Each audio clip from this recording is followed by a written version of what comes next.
Morning বন্ধুরা, কেমন আছো তোমরা সবাই? আশা করছি ভগবানের কৃপায় সবাই খুব ভালো আছো। তো সোনালিস ক্যানভাসে সবাইকে জানাই অনেক অনেক স্বাগত। যে যেখান থেকে আজকে আমার এই ভিডিওটা দেখছো সবাইকে জানাই অনেক অনেক ভালোবাসা এবং ধন্যবাদ। তো আজকে ভিডিওটা সকাল থেকেই শুরু করলাম। আর জানো তো, আজকে ঘুম থেকে উঠতে না বেশ দেরি হয়ে গেছে গো। কি করব বলো, মাম্মামের তো প্রত্যেকদিন স্কুল থাকে, তো তখন তো তাড়াতাড়ি ঘুম থেকে উঠতেই হয়।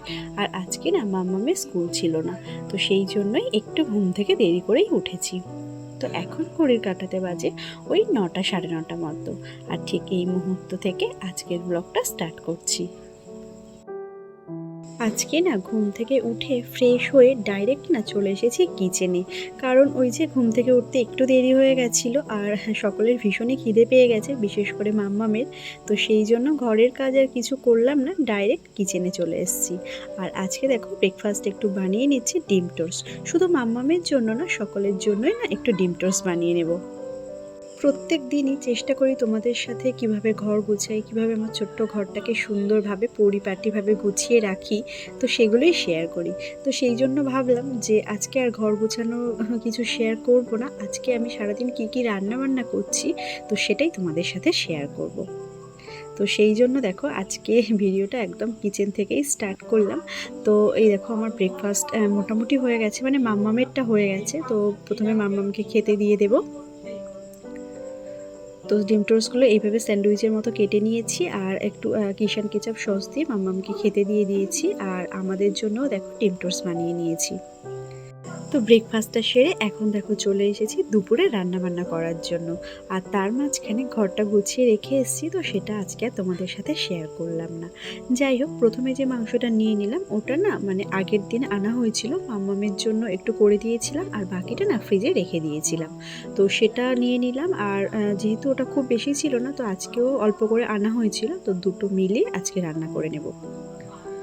তো প্রথমে আলুটা ভেজে তুলে নিয়েছি, আর এখন দেখো এক সাইডে আমাদের জন্য মাংসটা বসিয়ে দিয়েছি, আর এদিকে দেখো মাম্মামের জন্য প্রেশার কুকারে বসিয়ে দিয়েছি। কারণ কি বলতো, ওই একসাথে করলে না একটু শক্ত থাকে, আর তাছাড়া মাংসেতে অল্প একটু ঝাল না হলেও মানে ঠিক খাওয়া যায় না, আর মাম্মাম তো অতটা ঝাল খেতে পারবে না। তো সেই জন্যই ওর জন্য একটু আলাদা করে দেওয়া, আর একটু যাতে বেশি বয়েল হয় তার জন্য প্রেশার কুকারে করে দেওয়া। তো আমার মাংসটা সুন্দরভাবে কষানো হয়ে গেছে, আর এখন দেখো মাংসতে জল দিয়ে দিয়েছি। আর এদিকে প্রেশার কুকারের মাংসটাও প্রায় হয়ে এসছে, তো প্রেশার কুকারের মাংসটাও এখন জল দিয়ে দিলাম। আর আজকে না তেমন কিছুই আর রান্না করব না, যেহেতু ঘুম থেকে উঠতে একটু দেরি হয়ে গেছে, তো আমার দুপুরের রান্নাটা স্টার্ট করতেও একটু দেরি হয়ে গেছে। আর তাছাড়া কি বলো তো, মা না সকালবেলা ভাতটাও করে নিয়েছিল, আর দু রকমের ভাজাও করে নিয়েছিল। তো আমি একটু মাংস আর একটু চাটনি করে নেব, তো ব্যাস এটা দিয়েই দুপুরের মানে আজকে খাওয়া দাওয়াটা সারবো। তো এই দেখো আমাদের মাংসটা রান্না করা হয়ে গেছে। অনেক সময় দেখবে আমরা দেরিতে ঘুম থেকে উঠলেও যদি আমরা কাজগুলো পরপর গুছিয়ে স্টেপ বাই স্টেপ করে নিই, তাহলে দেখবে নির্দিষ্ট টাইমের মধ্যেও কিন্তু সমস্ত কাজ কমপ্লিট করা যায়। আবার অনেক সময় মানে তাড়াতাড়ি ঘুম থেকে উঠেও যদি কাজগুলো ঠিকঠাকভাবে গুছিয়ে করা না যায়, তাহলে কিন্তু ঠিকঠাক টাইমের মধ্যে কমপ্লিট করতেই পারি না। তো যাই হোক, মাংসটা হয়ে গেছে, আর হাজব্যান্ডকে বললাম একটু আমের চাটনি খাবো, আর ও দেখো এই দুটো আম নিয়ে এসছে। বাজারে যাচ্ছিল আমগুলো আনতে, কিন্তু হঠাৎ করে মানে রাস্তাতে ওই সবজিওয়ালার সাথে দেখা হয়েছিল, তো সেখান থেকেই নিয়ে নিয়েছে। আর আমগুলো না একটু পাকা, তো কি আর করা যাবে, আমের চাটনি খেতে মন করেছে, তো যাই পেয়েছে তা নিয়েই চলে এসছে। তো যাই হোক, আমগুলো দেখো কেটে নিয়েছি। আর এদিকে দেখো আমার মাম্মামের তরকারিটাও হয়ে গেছে।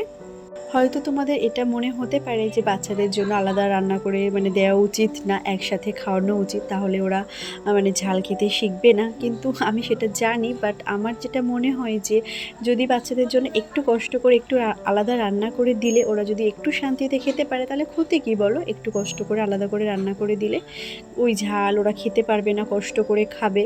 তো সেই জন্যই কিন্তু আমি মাম্মামের জন্য এখনও আলাদা করে রান্না করেই দিই। তবে সেটা প্রত্যেক দিন না অবভিয়াসলি, যখন এরকম মাংস করি তখন আলাদা করে দিই, আর যখন মানে আলাদা ওর জন্য মাছ নিয়ে আসা হয় তখন একটু আলাদা রান্না করে দিই। তো যাই হোক, দেখো চাটনিটা বসিয়ে দিয়েছি, আর এখন দেখো একটু খেজুর ছিল আর একটু কাজু কিশমিশ দিয়ে দিলাম চাটনির মধ্যে। শুধু আমের চাটনি থেকে একটু যদি তার মধ্যে খেজুর কাজু কিশমিশ দেওয়া যায় তাহলে কিন্তু আমের চাটনিটা খেতে আরও বেশ সুন্দর লাগে। তো দেখো আমার চাটনিটা হয়ে গেছে, আর তার সাথে কিন্তু দুপুরের মতো রান্নাবান্নাটাও কমপ্লিট হয়ে গেছে। তো চলো তোমাদেরকে একটু দেখিয়ে দিই আজকে দুপুরের আমাদের মেনুটা। তো এই দেখো, এটা তো মাম্মামের জন্য আলাদাভাবে করেছি, আর এটা হচ্ছে আমাদের জন্য করেছি। এগুলো তো তোমাদেরকে মানে দেখিয়েছি। আর সকালে বলছিলাম না যে মা দু রকমের ভাজা আর ভাতটা করেছে, তার মধ্যে একটা দেখো কুঁদরি ভাজা ছিল আর একটা উচ্ছার আলু ভাজা ছিল। তো দুপুরে খাওয়া দাওয়া সেরে একটু রেস্ট নিয়েছিলাম, আর এখন ঘড়ির কাঁটাতে বাজে ওই 4টে সাড়ে 4টে মতো। আর এখন দেখো আমি আর মাম্মাম রেডি হয়ে বেরিয়ে পড়েছি। তো আমি আর মাম্মাম বসে আছি স্টেশনে ট্রেনের অপেক্ষায়। তো কোথায় যাব সেটা তো অবশ্যই তোমাদের সাথে শেয়ার করব। তো অনেকক্ষণ বসে থাকার পর এখন হচ্ছে ট্রেনে দেখো উঠে পড়েছি। আর আকাশে না ভীষণ মেঘ হয়েছিল গো, আজকে হালকা হালকা বৃষ্টিও হচ্ছিল। তো যাই হোক, এখন দেখো চলে এসেছি আমরা শিয়ালদা স্টেশনে, আর এখানে এসে দেখলাম ট্রেন প্রায় 1 ঘন্টা বাকি। আজকে আমি আর মাম্মাম যাবো একটু আমার বাবা মায়ের বাড়িতে, তো সেই জন্যই বেরিয়ে পড়েছি। আর সেরকমভাবে না কোনো প্ল্যানিং ছিল না, জানো তো, হঠাৎ করেই মানে ঠিক হয়েছে, আর আমি আর মাম্মাম রেডি হয়ে ঝটপট করে বেরিয়ে পড়েছি। তো ক্যানিং ট্রেন আসতে 1 ঘন্টা দেরি ছিল, তো আমি আর মাম্মাম অনেকক্ষণ স্টেশনে দাঁড়িয়েছিলাম। তার আগে না একটা ট্রেন ছিল, বাট ট্রেনটাতে ভীষণ ভিড় হবে বলে আমরা উঠিনি। 1 ঘন্টা পরে ছিল লেডি স্পেশাল। তো ওই ট্রেনটাতে যাব বলে ওয়েট করছিলাম। আর এই দেখো এখন এই যে ট্রেন চলে এসছে। তো দেখো আমরা এখন ক্যানিংয়ে নেমে গেছি, আর দেখে তো বুঝতেই পারছো একদম সন্ধ্যা হয়ে গেছে। যেহেতু কোনো প্ল্যানিং ছিল না সেই জন্য না তাড়াতাড়ি বের হওয়া হয়নি। তো একটু রেস্ট নিচ্ছিলাম, তারপরে হঠাৎ করেই মাম্মা বলল যে চলো দাদাদের বাড়ি ঘুরে আসি। আর আমিও বললাম ঠিক আছে চল, তাহলে ঘুরিয়ে নিয়ে আসি তোকে। তো সেই জন্যই না একটু বেরোতে দেরি হয়ে গেছে। আর তোমরা তো জানোই যে আমার বাপের বাড়ি থেকে আর আমার শ্বশুর বাড়ির ডিস্টেন্স তো অনেকটাই। তো যাই হোক, এখন দেখো আমরা চলে এসেছি বাড়িতে। আর এই দেখো বাড়িতে এসে দেখছি আমার পাপান একা একাই খেলা করছে। ওরা না আমাদের আসার 2-3 দিন আগেই এসছিল। আর আমি যখনই বাপের বাড়িতে আসি তখনই না আমি দিদিকে আসতে বলি, কারণ একা একা গিয়ে না থাকতে ভালো লাগে না। যখনই যাই তখনই আমরা 2 বোন প্রায় একসাথেই যাই, আবার একসাথে বাড়ি ফিরে আসি। বা আমি যখন দিদির বাড়িতে যাই তখনও না মানে বাবা মাকে ডেকে নিই, মানে সবাই মিলে একসাথে থাকতে না আমরা বেশ ভালোবাসি। আর যেহেতু আমার দিদির বাড়ির থেকে আমার বাবা মায়ের বাড়ির ডিস্টেন্স খুব বেশি না, তো সেই জন্য না আমি আসলেই ওকে ফোন করি আর ও সঙ্গে সঙ্গে চলে আসে। যে কটা দিন থাকি সেই কটা দিন সবাই মিলে একসাথে না ভীষণ মজা করে আমরা কাটাই।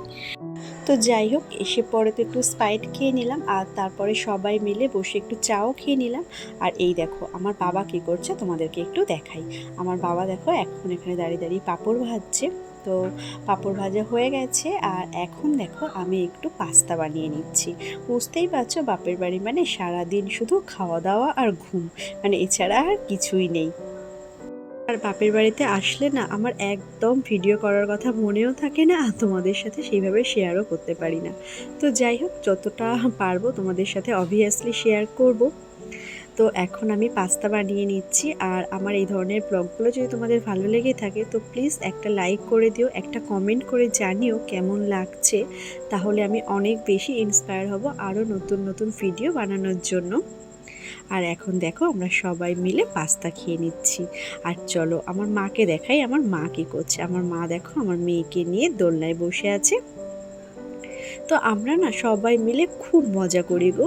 আর চলো তোমাদেরকে দেখাই আজকে আমাদের ডিনারে কী কী আছে।